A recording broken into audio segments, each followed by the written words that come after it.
नमस्कार दोस्तों, मैं हूं जितेंद्र दीक्षित। 4 पीएम महाराष्ट्र में आपका स्वागत है।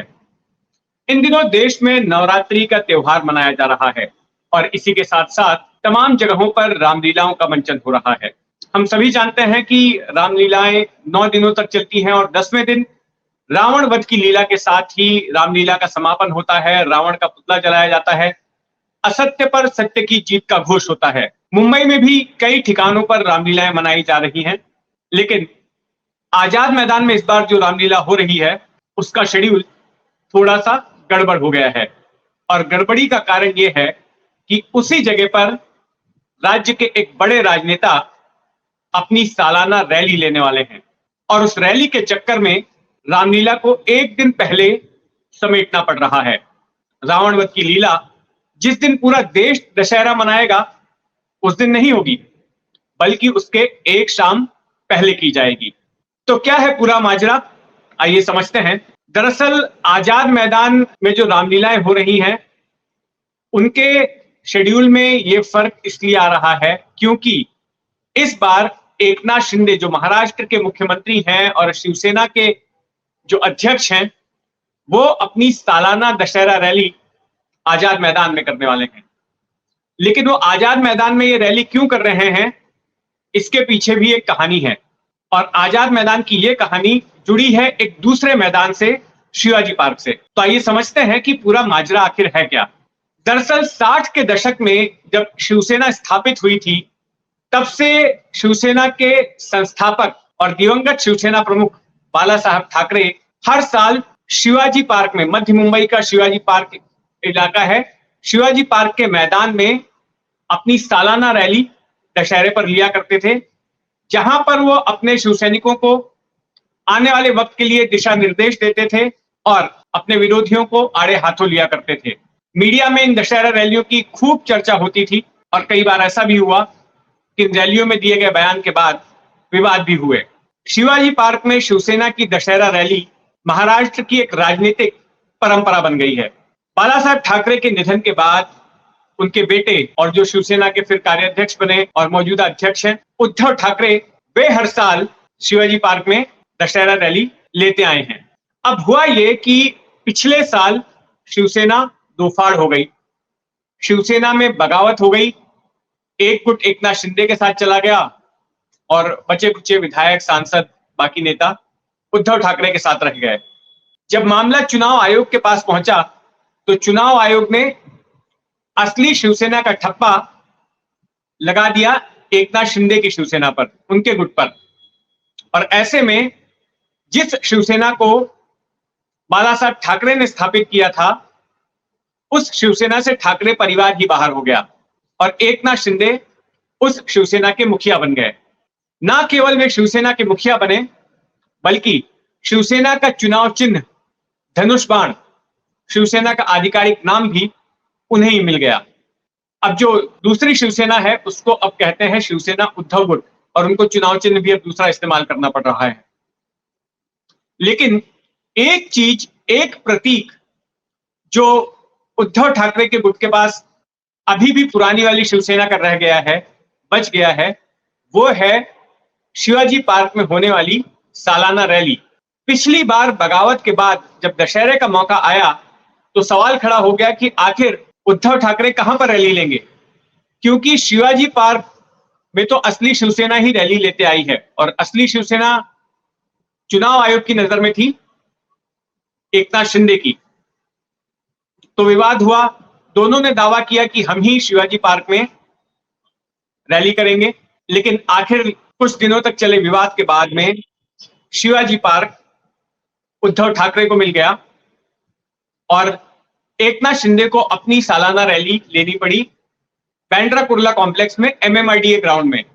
और दोनों ही रैलियां लगभग एक ही वक्त में हुई और दोनों में काफी भीड़ जुटी। अब साल भर के बाद फिर से एक बार सवाल खड़ा हो गया शिवाजी पार्क को लेकर। पिछली बार तो शिवाजी पार्क एकनाथ शिंदे के हाथ से निकल गया था।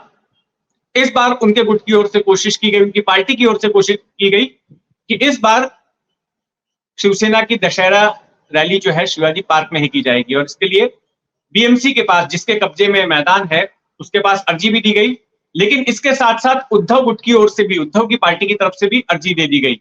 दोनों ने दावा किया कि हम ही इस जगह पर रैली करने वाले हैं, लेकिन मैदान तो एक ही है और वो किसी एक ही पार्टी को मिलना था। तो विवाद शुरू हो गया, दोनों की तरफ से बयानबाजी होने लगी, दोनों पार्टी के नेताओं की तरफ से।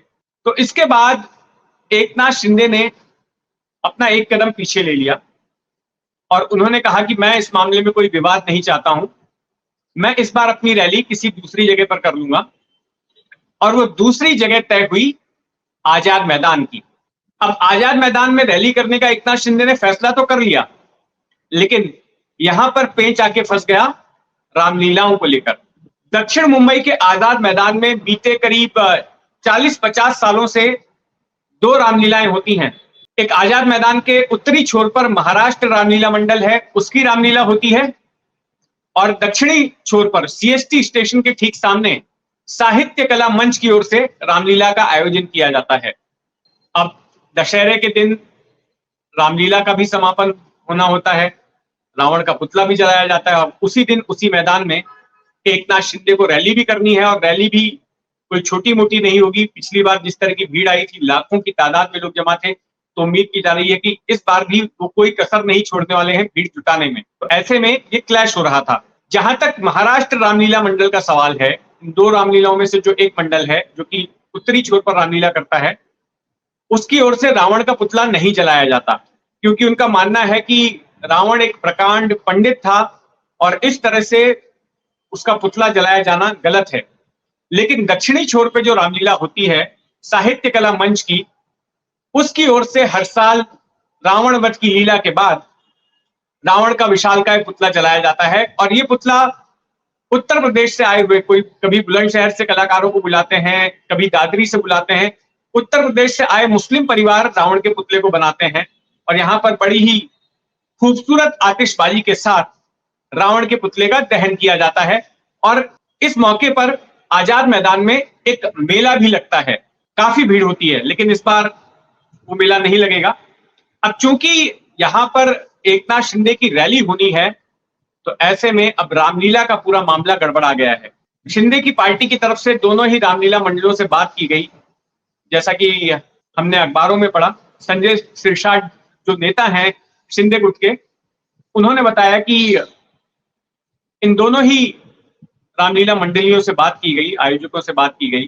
तो महाराष्ट्र रामलीला मंडल ने, जो कि पुतला नहीं जलाता है, उसका कहना है कि वो एक दिन पहले ही रावण वध की लीला कर लेंगे। यानी कि अगर मंगलवार के दिन, दशहरे के दिन एकनाथ शिंदे की रैली होनी है, तो सोमवार को आखिरी लीला होगी और उसी में रावण वध की लीला भी निपटा दी जाएगी। ये बड़ा ही अभूतपूर्व है, इससे पहले कभी नहीं हुआ कि एक राजनीतिक रैली के लिए रामलीला के कार्यक्रम को 10 दिनों के बजाय 9 दिन में समेट दिया जा रहा है। तो वहीं दूसरी तरफ जो साहित्य कला मंच की रामलीला है, उसको कहा गया है कि वो पास के एक दूसरे मैदान में जाकर अपनी लीला करें और वहीं पर रावण का दहन भी करें। और ये बताने की कोशिश की गई है कि ये सब कुछ आपसी सहमति से हो रहा है, इसमें किसी का कोई विरोध नहीं है। लेकिन विरोध की आवाज भी उठी है और दिलचस्प यह है कि इस तरह से रामलीला को वक्त से पहले समेटे जाने के खिलाफ कांग्रेस ने अपनी आवाज उठाई है। मुंबई कांग्रेस की नेता वर्षा गायकवाड़ ने विरोध किया है कि एक राजनीतिक रैली के लिए भगवान राम से जुड़े हुए त्योहार को समेटा जा रहा है, 10 दिनों के बजाय 9 दिनों में पूरा किया जा रहा है, और ये गलत है। और उनका कहना है कि इस बाबत उन्होंने मुख्यमंत्री को खत भी लिखा है कि ऐसा नहीं होना चाहिए। तो शिंदे गुट की तरफ से भी पलटवार किया गया है कि ये बड़ा अजीब है कि कांग्रेस राम की बात कर रही है, भगवान राम उनको सद्बुद्धि दे, रावण का पुतला जो है साल में कभी भी जलाया जा सकता है, ऐसा तर्क है शिंदे गुट का। उनके नेता शीर्षाट का ऐसा बयान आज के अखबार में छपा हुआ है।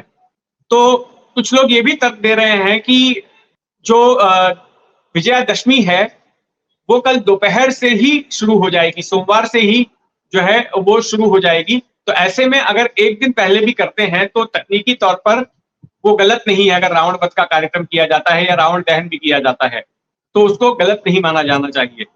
खैर ये एक तर्क है, लेकिन सियासी हलकों में यही सवाल उठाया जा रहा है कि रामलीला जैसे हिंदू आयोजन को ऐसे मौके पर अपने आप को समेटना पड़ रहा है जब राज्य में खुद को हिंदुत्ववादी बताने वाली शिवसेना और बीजेपी की सरकार है। तो क्या हलचल होती है और दशहरा में जो रैलियां होंगी, दोनों ही उद्धव ठाकरे की रैली और एकनाथ शिंदे की रैली, उसमें क्या कुछ कहा जाता है, आगे किस रणनीति की घोषणा होती है, उस पर हमारी नजर बनी रहेगी।